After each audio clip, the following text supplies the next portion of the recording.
Hello दोस्तों, आज मैं एक्सप्लेन करूंगी इस ड्रामे का पार्ट 4। अगर आपने अभी तक इसके पिछले पार्ट नहीं देखे तो पहले आप उन्हें देख लें, जिसका लिंक आपको डिस्क्रिप्शन बॉक्स में मिल जाएगा।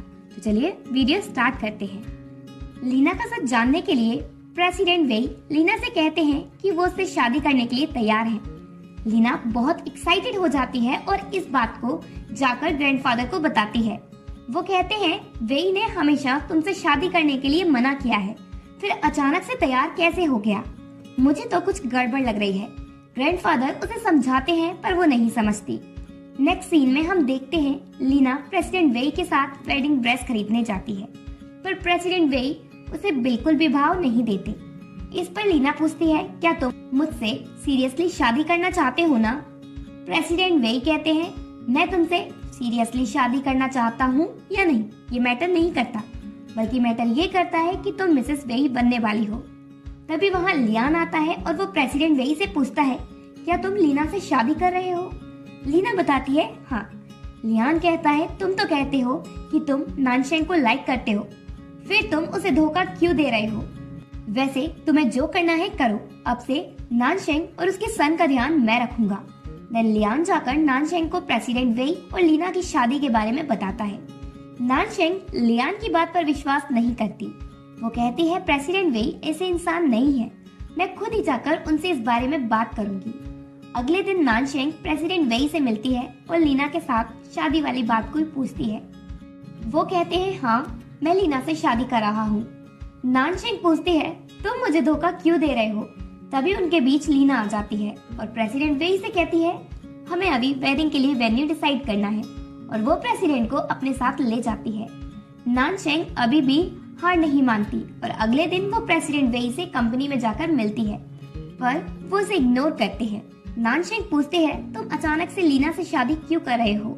प्रेसिडेंट वेई पूछते हैं, तुम्हें मेरी परवाह कब से होने लगी? क्या अब तो मुझे लाइक करने लगी? और ये कहकर वो चले जाते हैं। एक दिन लीना लियान से मिलती है और उसे अपनी वेडिंग में इनवाइट करती है, तो लियान जाने से मना कर देता है। वो कहती है, मुझे पता है तुम नानशेंग को पसंद करते हो, इसलिए तुम उसे ऐसे ही जाने नहीं दो।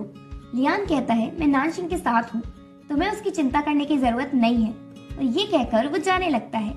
लीना उससे कहती है, तुम्हें तो मेरा साथ देना चाहिए, जिससे तुम्हें नानशेंग मिल जाए और मुझे प्रेसिडेंट वेई। लियान पूछता है, तो क्या करना होगा? लीना उसे समझाती है कि वो नानशेंग से शादी कर ले। रात को लियान नानशेंग से जाकर मिलता है। वो उससे कहता है, तुम प्रेसिडेंट वेई को भूल जाओ, वो तुम्हें लाइक नहीं करता। अब से मैं तुम्हारा और चुनचुन का ध्यान रखूंगा। नानशेंग कहती है, तुम सिर्फ मेरे एक फ्रेंड हो, पर मैं तुम्हें उससे ज्यादा प्यार करूंगा, और वो उसे हक कर लेता है। नानशेंग उसे खुद से दूर करती है। लियान कहता है, तुम मुझे एक चांस तो दो। नानशेंग कहती है, किसी पर्सन को जबरदस्ती किसी को पसंद नापसंद नहीं कराया जा सकता। देन जब नानशेंग घर पहुंचती है तो चुनचुन उससे कहता है, मॉम आप मुझसे प्यार नहीं करती, क्या आप चाहती हो कि डैड की शादी किसी और से हो और मैं किसी और को भी मॉम कहूँ? वो उसकी बात मानती है और झुनझुन के साथ वेडिंग वेन्यू पर पहुंचती है, पर अंदर जाने में नर्वस होती है। तभी वहाँ लियान आता है और वो नानशेंग को अंदर जाने को कहता है।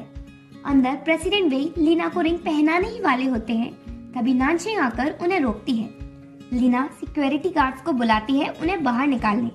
तभी प्रेसिडेंट वेई कहते हैं, मैं भी देखता हूँ किसमें इतनी हिम्मत है नानशेंग को हाथ लगाने की। लीना कहती है, वेई तुमने मुझे धोखा दिया।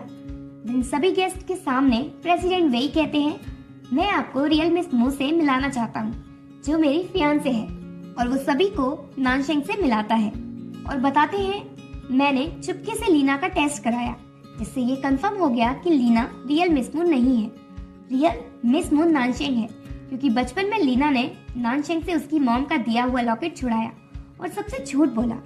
जब ग्रैंडफादर मू वो रिपोर्ट देखते हैं तो अचानक से उनकी तबीयत खराब हो जाती है। सभी उन्हें हॉस्पिटल लेकर पहुंचते हैं। लीना नानशेंग से कहती है, तुमने मुझसे प्रेसिडेंट वेई छीन लिए और मेरी फैमिली भी, अब मैं तुम्हें छोड़ूंगी नहीं।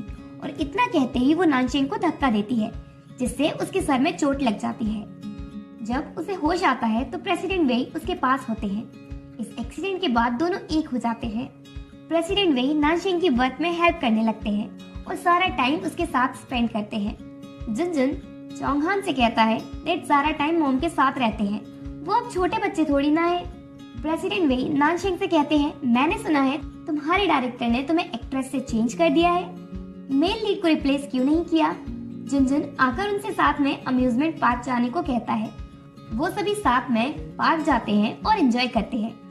नानशेंग प्रेसिडेंट वेई से कहती है, अब हर जगह हमारी रिलेशनशिप की चर्चा है, तो मैं फ्यूचर में अपने एक्टर के करियर में फेमस कैसे होंगी। प्रेसिडेंट वेई कहते हैं, तुम बहुत फेमस होगी, पर मिसेस वेई के नेम से। वो सभी साथ होते हैं और खुश होते हैं। इसी के साथ ये शॉर्ट ड्रामा यही एंड होता है। आई होप आप सभी को इस ड्रामा की एक्सप्लेनेशन पसंद आई होगी। तो आप सभी मुझे कमेंट करके जरूर बताना कि ये ड्रामा आपको कैसा लगा।